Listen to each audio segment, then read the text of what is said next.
તો આગળ વાત કરીશું સુરેન્દ્રનગરની અંદર ગ્રામીણ બેંકની અંદર કામ કરતા મેનેજરે કરોડો રૂપિયાનું કૌભાંડ આચર્યું છે અને આ કૌભાંડ તે પોતે બેંકના મેનેજરે જ કર્યું છે। આપણે જણાવી દઈએ આગળની માહિતી વિસ્તારથી કે તેને કેટલા કરોડ રૂપિયાની છેતરપિંડી કરી છે અને કેટલા લોકો સાથે તેને છેતરપિંડી આચરી છે। માહિતી એવી છે કે જ્યારે સુરેન્દ્રનગરના ધાંગધ્રામાં ગ્રામીણ બેંકના તત્કાલીન મેનેજરે કરોડો રૂપિયાનું કૌભાંડ આચર્યાનો મામલો સામે આવ્યો છે।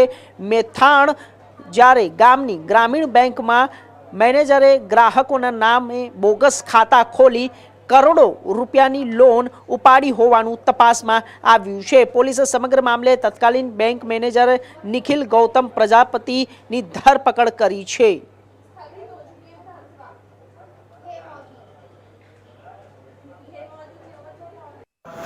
સને 2024 અને 2025 દરમિયાન મેથાણ ગામની જે ગુજરાત ગ્રામીણ બેંક છે મેથાણ શાખા એમાં મેનેજર તરીકે જે કામ કરતા નિખિલભાઈ ગૌતમભાઈ પ્રજાપતિ મૂળ રહેવાસી છે જે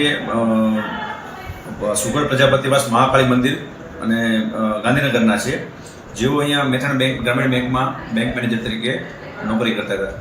દરમિયાન 2024થી 2025 10/5/2024થી 21/11/2025 દરમિયાન પોતે મેનેજર પદ ઉપર હોય ત્યારે એને ખોટા જુદા જુદા 67 જેવા એકાઉન્ટ ખોલેલા હતા।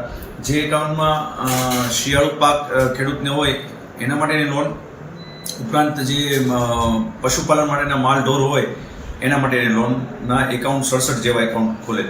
એ ઉપરાંત એમાં એક તો ખાતાધારક છે જે મરણ પામેલ હોય છતાં તેના નામના ખોટા એકાઉન્ટ ખોલેલ। એવા બોગસ દસ્તાવેજ પોતે ઊભા કરી ખોટા એકાઉન્ટ ખોલેલ, એમાં લોન આપેલ ને એ લોનના પૈસા પોતે પોતાના એકાઉન્ટ અને બીજી રીતે ઉપાડી લીધેલ ને પોતે એ ટોટલ 1,72,95,000 આસપાસની રકમ પોતે ઉચાપત કરી લીધેલ છે ખોટી રીતે ઉપાડીને।